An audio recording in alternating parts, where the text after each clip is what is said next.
Χαίρετε φίλοι τηλεθεατές. Κάθε χρόνο στις 30 Ιανουαρίου η Αγία μας Εκκλησία γιορτάζει τη μνήμη των τριών ιεραρχών Βασιλείου του Μεγάλου, Γρηγορίου του Θεολόγου και Ιωάννου του Χρυσοστόμου. Ο κοινός εορτασμός των τριών ιεραρχών έγινε γιατί τον 11ο αιώνα τα μέλη της Εκκλησίας άρχισαν να ερίζουν, να μαλώνουν, να υπάρχει μια διαφωνία μεταξύ τους ποιος από τους τρεις αυτούς πατέρες και ιεράρχες της Εκκλησίας μας είναι ο μεγαλύτερος, ο Βασίλειος, ο Γρηγόριος ή ο Ιωάννης ο Χρυσόστομος. Και από το όνομα του καθενός ιεράρχου οι υποστηρικτές του καθενός πήρε το όνομα, η ομάδα αυτή πήρε το όνομα ως Βασιλείτε, Γρηγορείτε και Ιωαννείτε. Και η Εκκλησία για να γεφυρώσει αυτήν τη διαφωνία και να μην υπάρχουν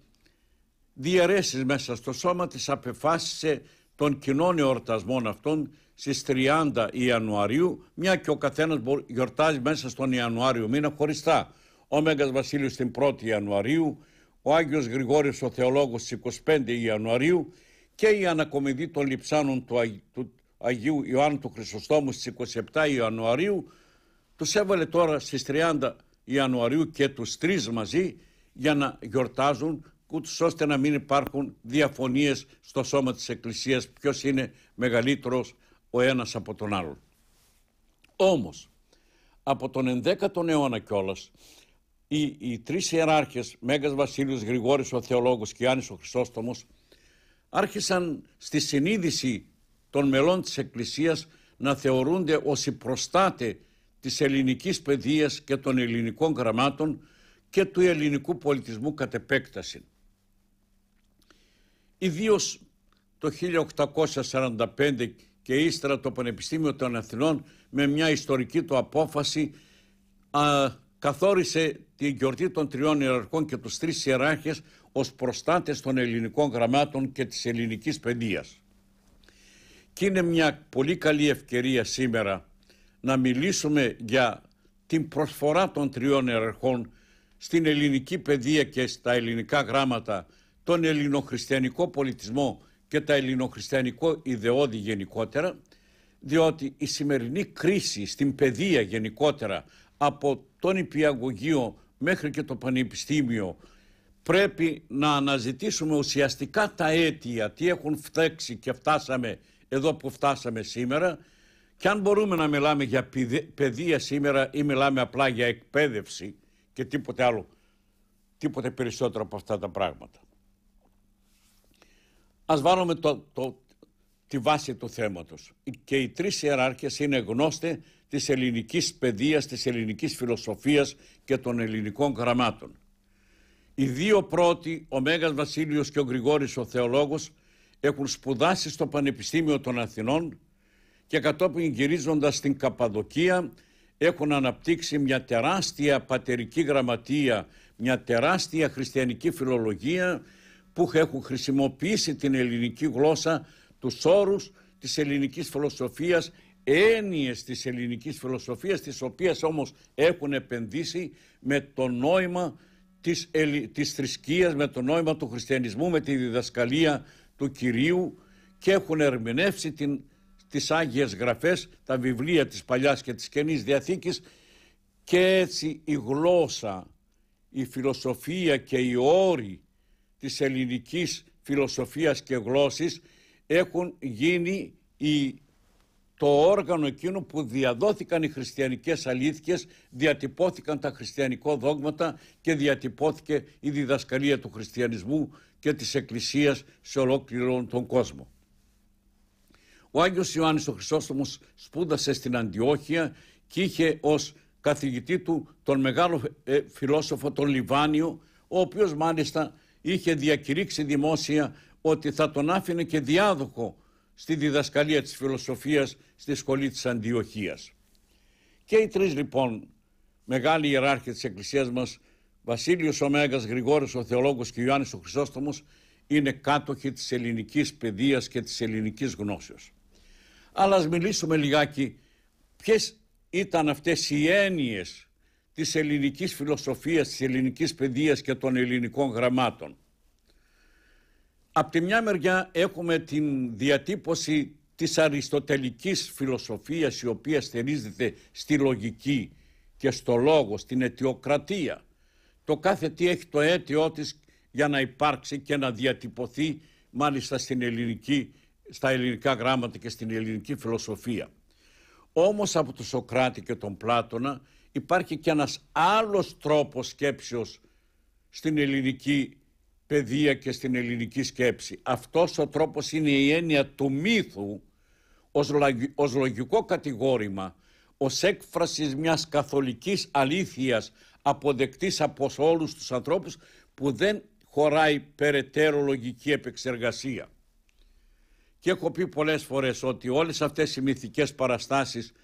η παράσταση για το νερό, το Ήτα κεφαλαίο 2 και το όμικρον, όλοι οι άνθρωποι διαβάζουμε στον τύπο αυτό ότι αυτό σημαίνει νερό. Τα κλειδιά του πενταγράμμου στη μουσική, τα αξιώματα στην άλγευρα και στη γεωμετρία και όλοι οι τύποι στη χημεία και στα μαθηματικά είναι μυθικές παραστάσεις ως λογικά κατηγορήματα, τα οποία δεν επιδέχονται περαιτέρω λογική επεξεργασία και εκφράζουν μια καθολική αλήθεια και έχουν γίνει η βάση της συνεννοήσεως των ανθρώπων στη μόρφωση, στην παιδεία. Το ένα λοιπόν, ή απλά εγώ όπως το λέω αμβονικά από τον άμβονα της Εκκλησίας ή στις συζητήσεις με τους νέους ανθρώπους, η ελληνική σκέψη μοιάζει σαν τον ελληνικό αργαλιό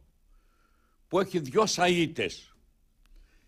οι οποίες ανάμεσα από τα νήματα περνάει η μία, περνάει και η άλλη, και τα χτένια του αργαλιού υφαίνουν το χαλί αυτό, το οποίο λέγεται ελληνική γνώση. Άρα η ελληνική γνώση υφαίνεται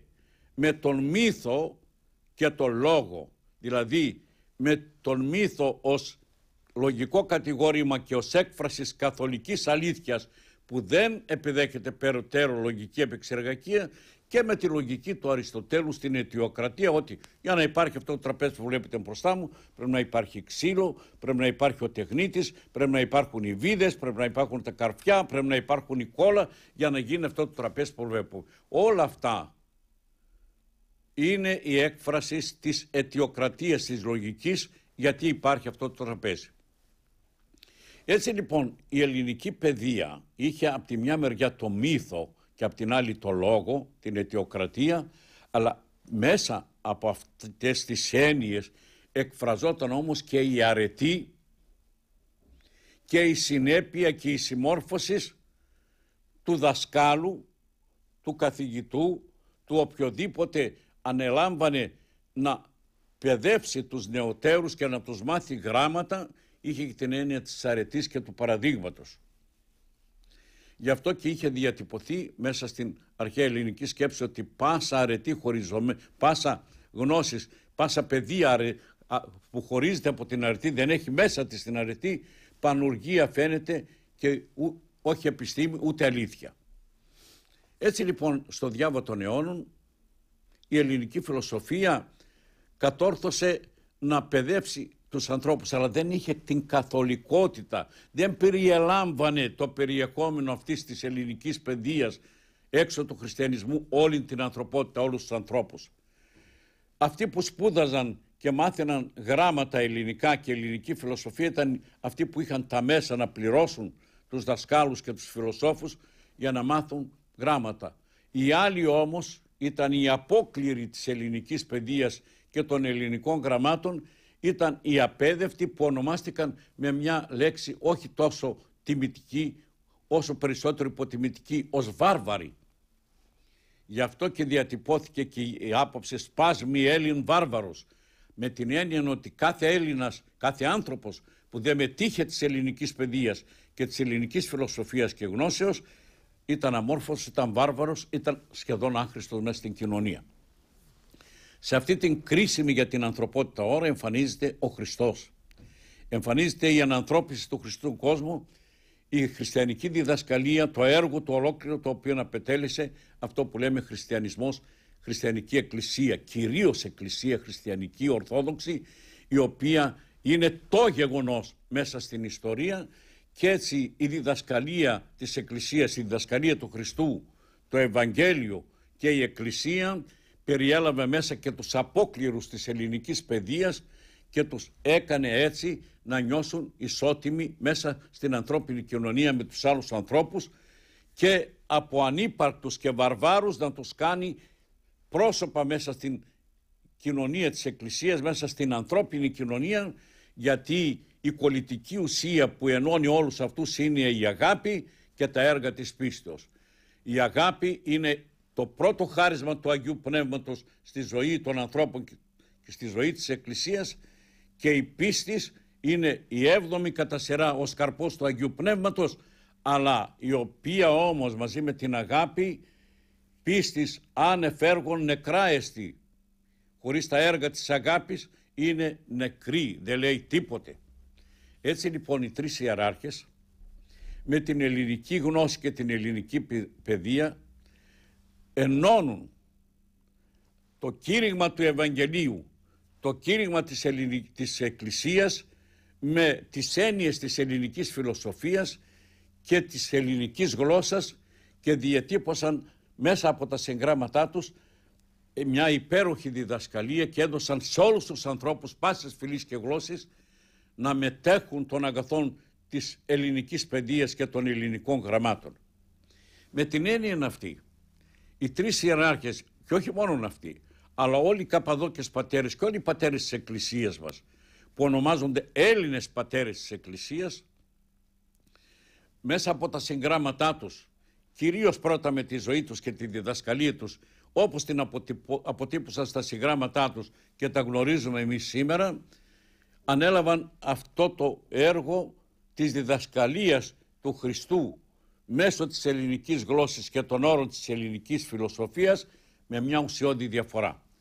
Ότι επενδύουν αυτούς τους όρους της ελληνικής γλώσσας και της ελληνικής φιλοσοφίας με το καινούριο περιεχόμενο της διδασκαλίας του Χριστού και της διδασκαλίας της Εκκλησίας.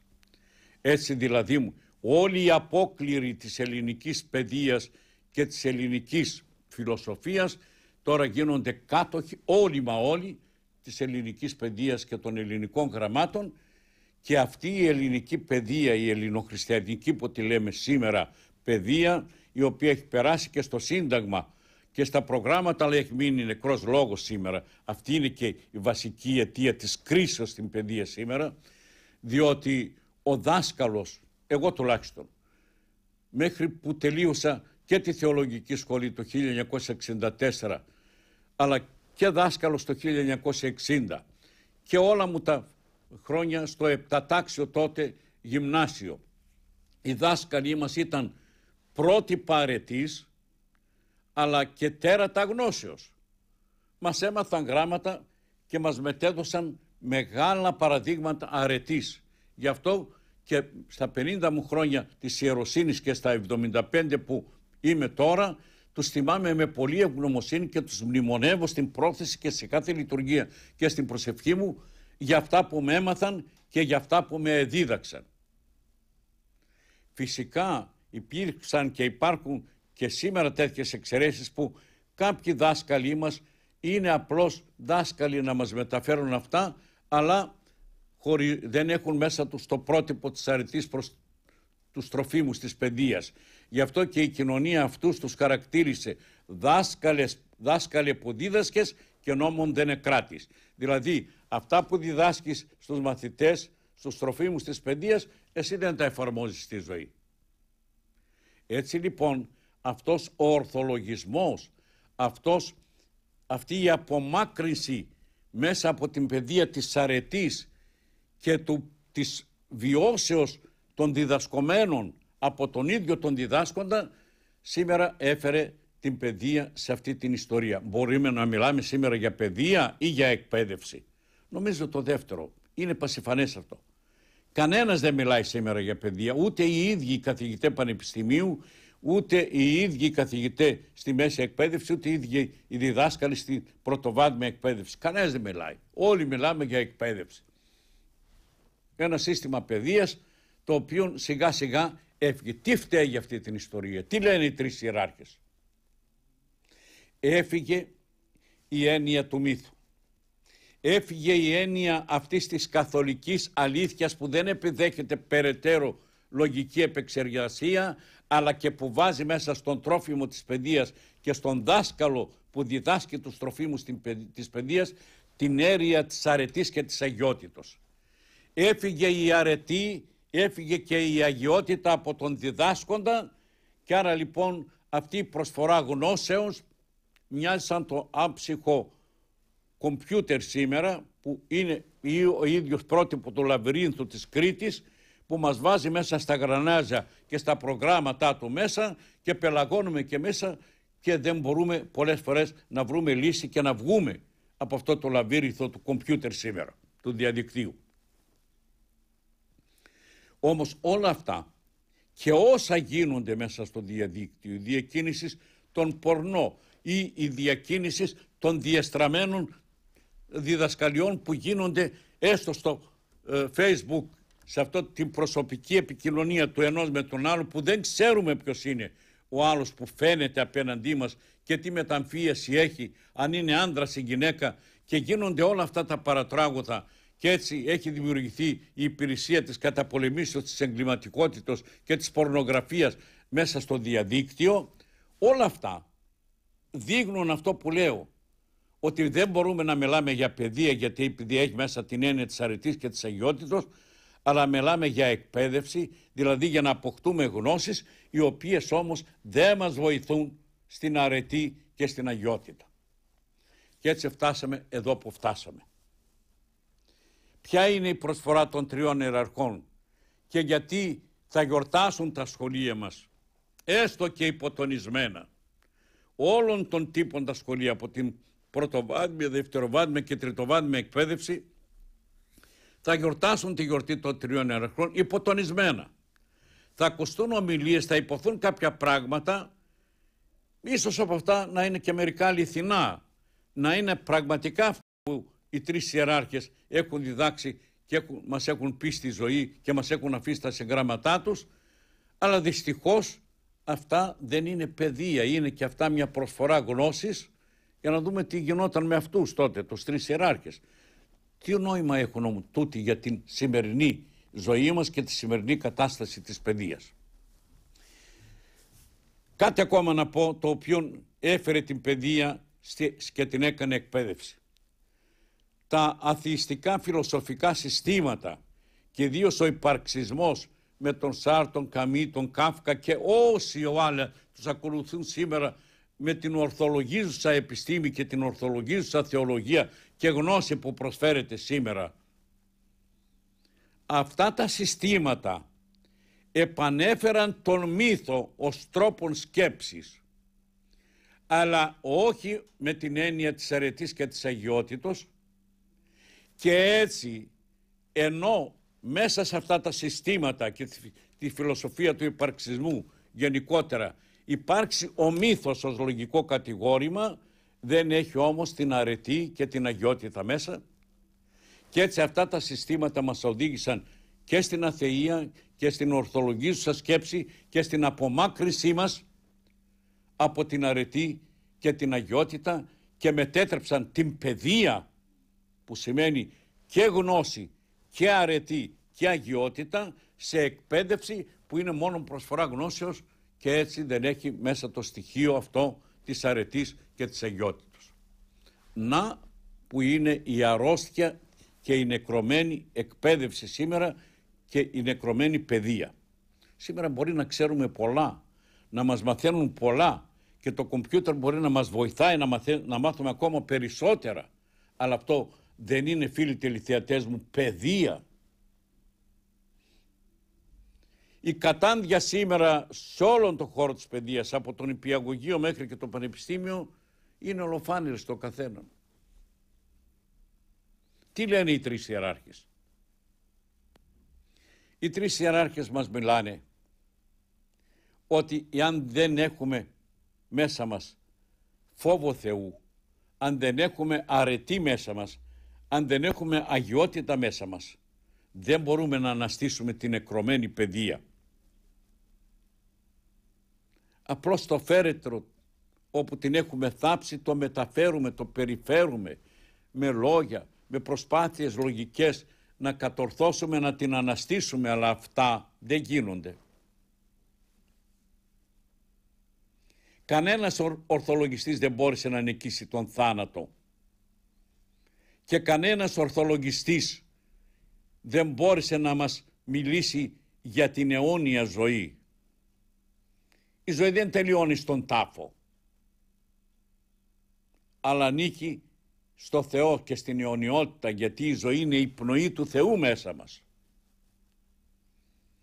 Αλλά για να είναι ζωντανή αυτή η ψυχή μέσα μας, η πνοή του Θεού, πρέπει να πιστεύουμε, να έχουμε φόβο Θεού, να τηρούμε τις εντολές του Θεού, για να μπορέσουμε έτσι να έχουμε ζωή και περισσότερη ζωή ακόμα. Είναι ζωή έχωσιν και περισσόν έχωσιν, εδίδαξεν ο Χριστός. Αλλά όταν ο λόγος μας δεν είναι αρτημένος με το αλάτι της αρετής και της αγιότητος, όταν η διδασκαλία μας είναι λόγια και δεν είναι πράξη από μένα που σας διδάσκω και από τον καθηγητή του Πανεπιστημίου, από τον καθηγητή στη μέση εκπαίδευση, από τον δάσκαλο και τον υπηαγωγό στην πρωτοβάθμια εκπαίδευση, τότε η παιδεία αυτή δεν είναι παιδεία. Απλώς είναι προσφορά γνώσεως, είναι εκπαίδευση, εκπαιδεύει, μαθαίνει κάποια πράγματα στους τροφίμους, στις παιδείες, τίποτε παραπάνω. Οι εξαιρέσεις ενισχύουν τον κανόνα αυτόν που λέγουν. Ότι υπάρχουν και σήμερα και καθηγητές πανεπιστημίου και δάσκαλοι στην πρωτοβάθμια και καθηγητές στη δευτεροβάθμια εκπαίδευση που αγωνίζονται να προσφέρουν και με το παράδειγμά τους και με την αγιότητά τους και με την αρετή τους να προσφέρουν αυτή τη γνώση. Αυτό δεν το αμφισβητώ. Και σε αυτές τις μορφές υποκλίνουμε πραγματικά και τους χρωστούμε και τους εκφράζω και δημόσια την ευγνωμοσύνη μας. Αλλά αυτή είναι η εξαίρεση που ενισχύουν τον κανόνα, που δεν έχει δασκάλους με αρετή και με αγιότητα στην προσφορά του έργου και τις διδασκαλίες τους. Γι' αυτό και φτάσαμε να εκπαιδεύουμε όλους αυτούς τους ανθρώπους που σήμερα στην έκφραση της κοινωνίας είτε τους ονομάζουμε αναρχικούς, είτε τους ονομάζουμε φευγάτους, είτε τους ονομάζουμε το α ή το β, όμως αυτά είναι τα αποτελέσματα της παιδείας την οποία έλαβαν και της αγωγής που πήραν από το σπίτι και από το παράδειγμα των γονέων πρώτα και ύστερα των δασκάλων όπου σπούδασαν. Και τους οδηγούμε στα δικαστήρια και τους καταδικάζουμε και τους ανακρίνουμε και. Λοιπόν, ποιος φταίει για αυτά τα παιδιά? Οι τρεις ιεράρχοι λοιπόν είναι προστάτες της ελληνικής παιδείας και των ελληνικών γραμμάτων, διότι η διδασκαλία του χριστιανισμού, η διδασκαλία της Εκκλησίας, η διδασκαλία του Χριστού απευθύνεται σε όλους ανεξαιρέτως τους ανθρώπους και θέλει να τους κάνει όλους ανθρώπους αρετής και αγιότητος και πολίτες της ουρανίου βασιλείας για να ζήσουν αυτό το περισσόν έχωση, την ζωή την αιώνια, την ατελεύτητη ζωή που δεν έχει τέλος και είναι κοντά στο Θεό, συμπάση της Αγίας με όλους τους Αγίους στην αιώνια βασιλεία του Θεού. Έτσι λοιπόν, διότι αυτή είναι η κατάσταση, οι τρεις ιεράρχες που θα ακουστεί στην υμνολογία της 30 του μηνός, την ημέρα των τριών ιεραρχών, 30 Ιανουαρίου, λέει τα του φωτός δοχεία τα σφεγγοσβόλους αστραπάς, αυτοί έρχονται να μας υπενθυμίσουν ότι μόνον εάν ξαναγυρίσουμε στην έννοια της ελληνικής παιδείας και της ελληνοχριστιανικής παιδείας με το περιεχόμενο που τις έδωσε ο Χριστός, οι πατέρες της Εκκλησίας και η διδάσκει η Εκκλησία μέχρι και σήμερα, να γυρίσουμε και να βρούμε την αληθινή έννοια, όχι της εκπαίδευσης, αλλά της παιδείας, μπορούμε να αναστήσουμε τον πεθαμένο άνθρωπο του Facebook, του κομπιούτερ, της ξηρής γνώσης, η οποία κατά τον Απόστολο Παύλος το γράμμα κτίνει και ου ζωοποιεί. Το γράμμα σκοτώνει, τα γράμματα αυτά μας σκότωσαν. Μας σκοτώνουν καθημερινά. Δέστε τα παιδιά μας σήμερα. Δεν τα ζωοποιούν, διότι η ζωοποίηση μέσα από την παιδεία προέρχεται όχι μόνο από τη διδασκαλία των αληθιών και τη διδασκαλία των γνώσεων, αλλά και με το πρότυπο του δασκάλου, την αρετή και την αδιότητα που έχει ο διδάσκων σε όλες τις βαθμίδες της παιδείας. Εδώ λοιπόν έχουμε χάσει τον προσανατολισμό μας. Δεν αναφέρομαι στα συλλογικά όργανα, ούτε στα συνδικαλιστικά όργανα των Πριτάνιων, του Πριτανικού Συμβουλίου,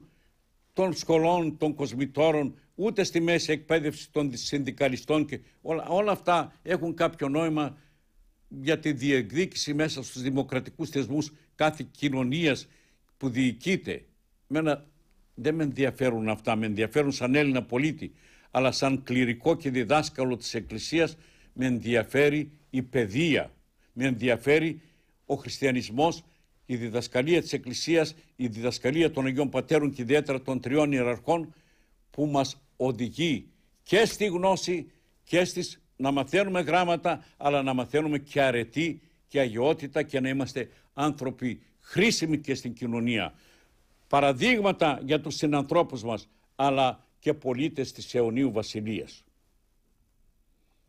Εάν στο σύμβολο της πίστεως σε κάθε λειτουργία ομολογούμε προσδοκώ Ανάσταση νεκρών και ζωήν του μέλλοντος αιώνος, αυτό το πιστεύουμε ή λέμε ψέματα εκείνη την ώρα στο Θεό και στον εαυτό μας κάνουμε άλλαν άλλο. Δεν προετοιμάζουμε τον εαυτό μας για την ζωή του μέλλοντος αιώνος, ούτε τους εαυτούς μας για να γίνουμε πολίτες της ουρανίου βασιλείας. Αυτή η νέκρα που κυριαρχεί ανάμεσά μας και μυρίζει τα επερχόμενα που αναμένονται, πότε δεν το ξέρω, ο Θεός το ξέρει, ο Θεός Πατέρας το ξέρει, εκείνος έχει αυτή την εξουσία, όπως μας την εδίδαξε ο Χριστός όταν τον ρώτησαν οι μαθητές πότε θα γίνουν αυτά, και τους είπε δεν είναι δική μου δουλειά, αυτή την εξουσία και την γνώση την έχει μόνο ο Θεός Πατέρας και εκείνος ξέρει. Πάντως όμως όλοι έχουμε αίσθηση με αυτά που συμβαίνουν σήμερα ότι τα επερχόμενα γεγονότα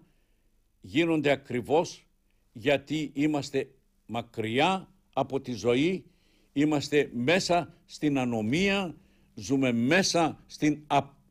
αποστασία από τον Θεό, μακριά από την πίστη των πατέρων, μακριά από τον ζωοποιό λόγο της Εκκλησίας, μακριά από την αρετή και την αγιότητα, και ας ξέρουμε τόσες γνώσεις και ας χειριζόμεθα άριστα το κομπιούτερ, αυτό το διαδίκτυο, αλλά αυτό δεν μας σώζει. Αυτό μας πληροφορεί για τα ερχόμενα γεγονότα. Όσοι μπαίνετε στο YouTube και ακούτε τις προφητείες για τον ελληνισμό και την Ορθοδοξία, καταλαβαίνετε αυτή την ώρα τι εννοώ και τι λέω. Αλλά όλα αυτά τα γεγονότα και αυτά που γίνονται στη ζωή μας κάθε μέρα είναι οσμοί θανάτου. Πρόγευση του επερχομένου θανάτου,